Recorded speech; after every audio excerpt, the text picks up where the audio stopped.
भारत माता की, भारत माता की। लगता है अभी तो आपका बोलते बोलते गला भी सूख गया है। सिस्टम आपकी खबर नहीं ले रहा है, हमारी खबर नहीं ले रहा है।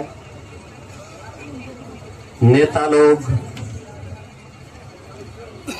एसी से बाहर निकल करके और जनता की सुध नहीं ले रहे हैं।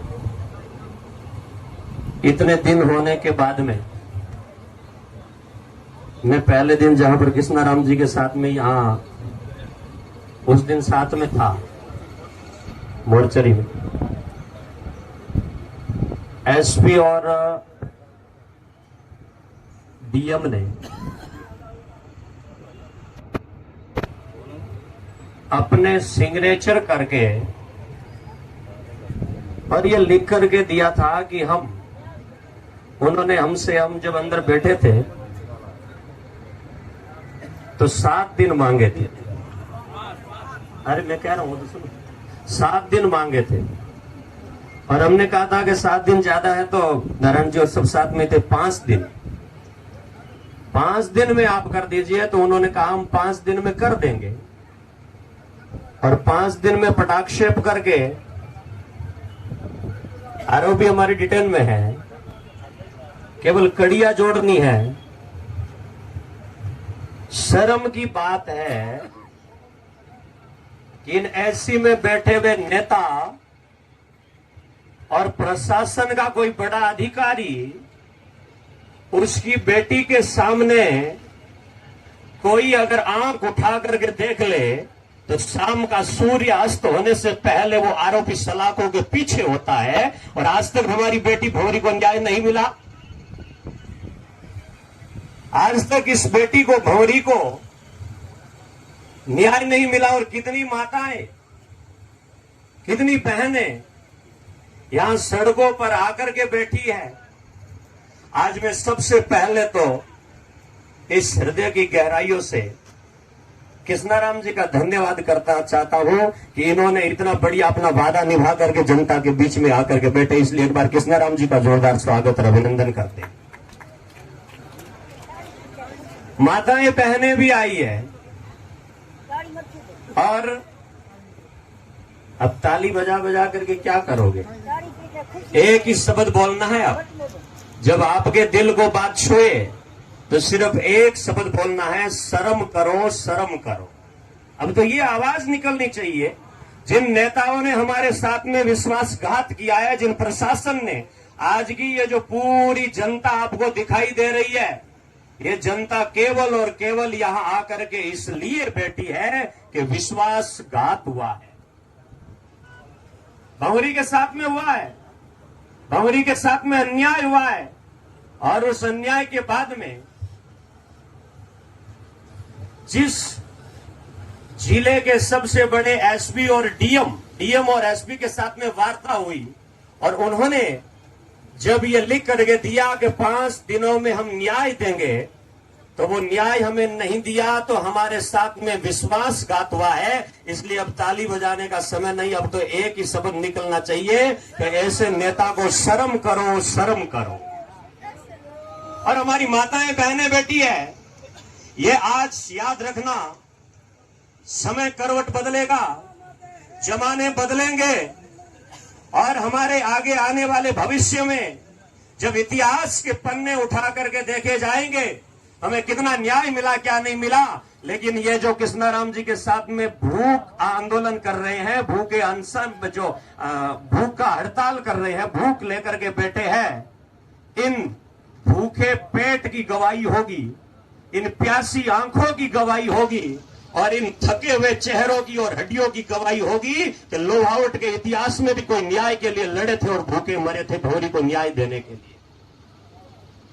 लेकिन नेता का मुझे सुनने में आया कि जिन नेता को आपने कंधे पर बिठा करके नारे बोले थे, जिन नेता के साथ में खड़े रह करके आप मरने मारने के लिए उतारू हो गए थे, और जिन नेता के लिए आपने सोशल मीडिया पर हमारा नेता हमारा अभिमान लिखा था, आप ईमानदारी से मेरी माताएं बहनें और बाकी लोग भी कहे, क्या 2 मिनट का समय भी उन नेता के लिए इस घटना को लेकर के मिला? आवाज लगा करके बताइए, आपको समय मिला? 2 मिनट का समय मिला?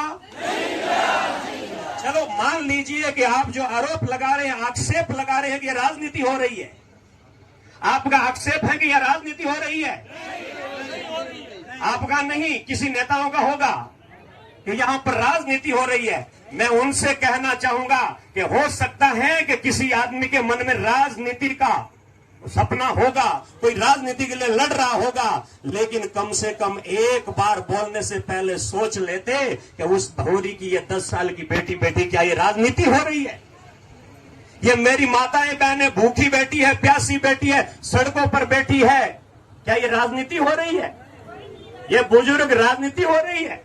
कई लोग हमारे यहां पर भूखे रह करके और हॉस्पिटलों में जाकर के अपनी जिंदगी की जंग लड़ रहे हैं, क्या ये राजनीति हो रही है? लेकिन ऐसे नेताओं को बोलने से पहले सोचना चाहिए, हम क्या बोल रहे हैं।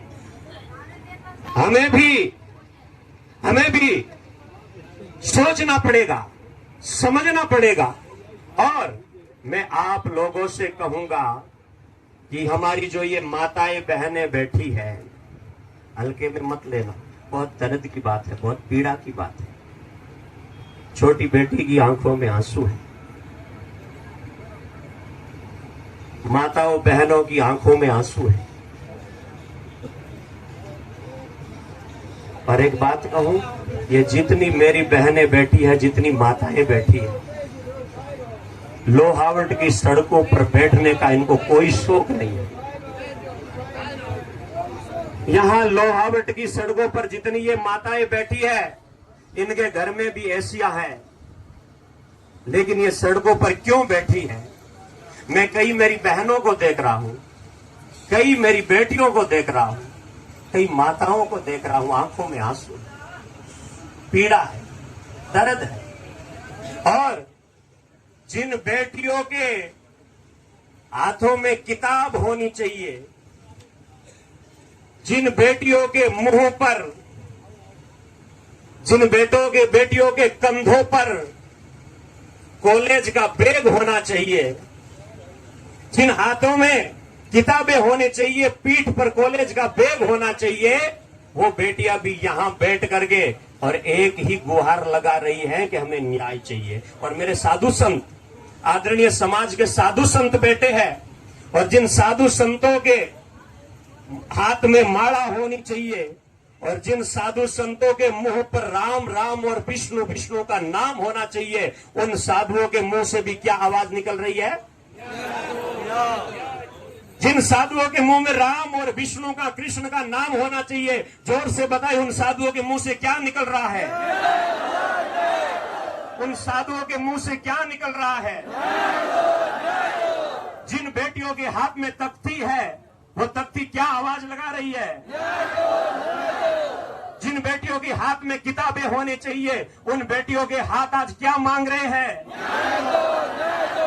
जिन बुजुर्गों को हम बैठ करके आराम से सेवा करते थे और जिनके हाथ में हम चूरमा हलवा बना करके खिलाते थे, आज उन बूढ़े बुजुर्ग की हड्डियां भी क्या आवाज लगा रही है? शर्म करने की बात है। इतना समय होने के बाद में भी क्या सिस्टम फेल हो चुका है? क्या सरकारें थोड़ी भी जवाबदेही अपनी नहीं मानती है कि इस जनता जनार्दन की रक्षा करना मेरा परम कर्तव्य है? और मैं याद दिलाना चाहूंगा, कान खोल करके सुने वो सरकार के नुमाइंदे भी, कि ये जो युवा खड़े हैं, आप सोच रहे होंगे कि ये युवा जो है, ये युवा शक्ति जो है, वो युवा शक्ति 2 दिन में भूल जाएगी। ये आंदोलन खत्म होगा, उसके बाद में भूल जाएगी। याद रखना, वो भूलने वाले नहीं है। याद रखना, ये जो युवा है, इस युवा शक्ति को हल्के में मत लेना। ये कमजोरी मत समझना युवाओं की, कि थोड़े देर के बाद में भूल जाते हैं। मैं याद दिलाना चाहूंगा कि ये वही युवा है जिन युवाओं के अंदर शहीद भगत सिंह का खून दौड़ रहा है। ये वही युवा है जिन्हें चंद्रशेखर आजाद, राजगुरु, उनका खून दौड़ रहा है। और ये यही युवा है, वही युवा है जिन युवाओं ने अंग्रेजों को भी भारत से खदेड़ दिया था। इसलिए सावधान रहना, सचेत रहना, जागरूक रहना और समझना कि ये समय जो है वो समय इतिहास लिखने का है और इतिहास लिखा जाएगा। उस इतिहास में क्या लिखा जाएगा?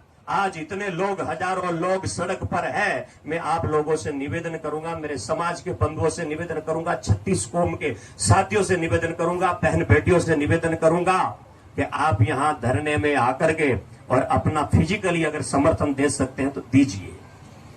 ये नहीं कर सकते तो कम से कम माइंड से भला सोचिए, सोशल मीडिया पर अच्छा लिखिए, समर्थन करिए, क्योंकि ये समय जो है उस समय इतिहास लिखने का है। और ध्यान रखना, एक छोटी सी घटना बताता हूं। एक जंगल में, पूरे जंगल में एक आग लग गई थी, और जब आग लग गई तो उस आग लगने के कारण उस आग को बुझाने का हाथी भी प्रयास कर रहा है, मोर भी प्रयास कर रहा है, इतने में एक छोटी सी चिड़िया भी बूंद लेकर के प्रयास कर रही है। तब हाथी ने मखौल उड़ाया कि तेरी इस बूंद से क्या फर्क पड़ेगा। तब चिड़िया ने उत्तर दिया कि मेरी बूंद से फर्क पड़े कि ना पड़े, लेकिन आग लगी है तो मेरा नाम जो है इतिहास में आग बुझाने वालों में आएगा, आग लगाने वालों में नहीं आएगा। इसलिए हमें समर्थन करना है, सहयोग करना है और प्रयास करना है कि हम लोग किस प्रकार से इस भंवरी को न्याय दिला सकते हैं। और भंवरी को न्याय दिलाने के लिए हमें लड़ना है, लड़ रहे हैं। जो लोग लड़ नहीं सकते, अपन तो लड़ रहे हैं, उनका सहयोग करो और सब लोग मिल करके सहयोग करेंगे तो एक दिन भंवरी को न्याय मिलेगा। लेकिन जो आज तक हमारे लोग नहीं बोले, हमारे नेता नहीं बोले हैं, उनके लिए एक बार बोलो, मैं बोलूंगा आगे। नेताजी तुम शर्म करो, तुम बोलो शर्म करो, शर्म करो। नेताजी तुम शर्म करो।